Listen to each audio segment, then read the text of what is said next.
राजनांदगांव नगरपालिका निगम के चुनाव में कांग्रेस ने ठीक ठाक जीत दर्ज की, जिसके बाद निगम पे सत्ता पर वे लोग आ गए और महापौर सहित निगम अध्यक्ष भी कांग्रेस के बने।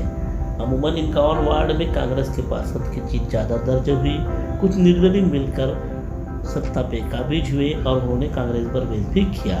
अब सीधे तौर पर हम मुद्दे की बात कर लेते हैं। आप जो देख रहे हैं स्क्रीन पर, ये वार्ड नंबर 10 की वो पार्षद के पद के लिए चुनाव लड़ी थी और उसके बाद ये बहुत कम अंतर से हार गई। ये निशा दीपेश सेंटे है। इन्होंने कलेक्टर ऑफिस में जाकर उसके बाद निगम में जाकर अपने अर्जी लगाई कि उनके साथ जो पार्षद पद के प्रत्याशी रहे पूर्णिमा नागदेवे, जिन्होंने जीत दर्ज की, उनकी स्थायी जाति प्रमाण पत्र का समय खत्म हो गया है। अब वे उसे शून्य कर दिया जाए और शून्य करने के बाद निशा सेंडे को पार्षद। कलेक्टर ऑफिस और निगम में पहुंचे दीपा दीपेश सेंडे ने भी अपने बयान नहीं दिए। हालांकि उनकी ओर से उनके पति दीपेश सेंडे ने बयान दिया और वार्डवासियों ने ठीक उसी तरह वर्तमान पार्षद पूर्णिमा नागदेवी ने भी अभी तक अपने बयान हमको नहीं दिए हैं। बहरहाल ये खबर देखिए। क्या कहेंगे? इसके ऊपर इन्होंने छल किया है, एक तरीके से चुनाव आयोग को छल किया है, प्रशासन को छल किया है और जनता को छल किया है। सबसे बड़ी बात उन्होंने छल किया है। क्या चाहते हैं? हम चाहते हैं कि हमारी जो भाजपा की प्रत्याशी है भाभी जी श्री निशा दीपेश सेंडे जी, उनको पार्षद के रूप में हम विजयी देखना चाहते हैं। सुदर्शन यादव जी।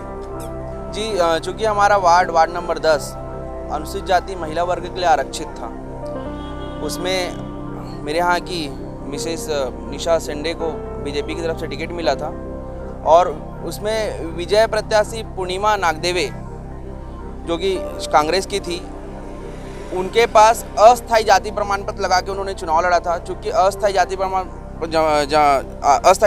पत्र 6 माह के लिए वैध होता है, उसके बाद भी उन्होंने स्थायी जाति प्रमाण पत्र जमा नहीं किया। मुझे पता चला कि उसका अस्थायी जाति प्रमाण पत्र ही खारिज हो गया है, तो हमने आरटीआई के तहत, जन सूचना अधिकार के तहत उनका डॉक्यूमेंट कागज़ पूरा निकालने के बाद हमने उस पर स्टडी करने के बाद में, चूँकि हमारा वार्ड अनुसूचित जाति वर्ग के लिए आरक्षित है और उनके पास अनुसूचित जाति वर्ग का ही कास्ट सर्टिफिकेट ना होने के कारण वो उस पद के लायक नहीं है।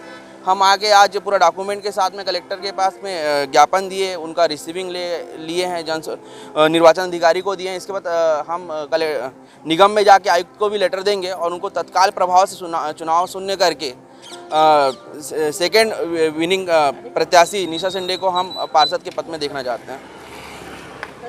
जी, निशा दीपेश सेंडे मैडम और उनके साथ कुछ लोग आए हुए थे। इस संबंध में उन्होंने अपने जो कंसर्न्स हैं वो ज्ञापन के माध्यम से उठाए हैं। संबंधित को मार्क कर दिया गया है, समुचित कार्रवाई के लिए प्रतिवेदन सहित मंगाया गया है।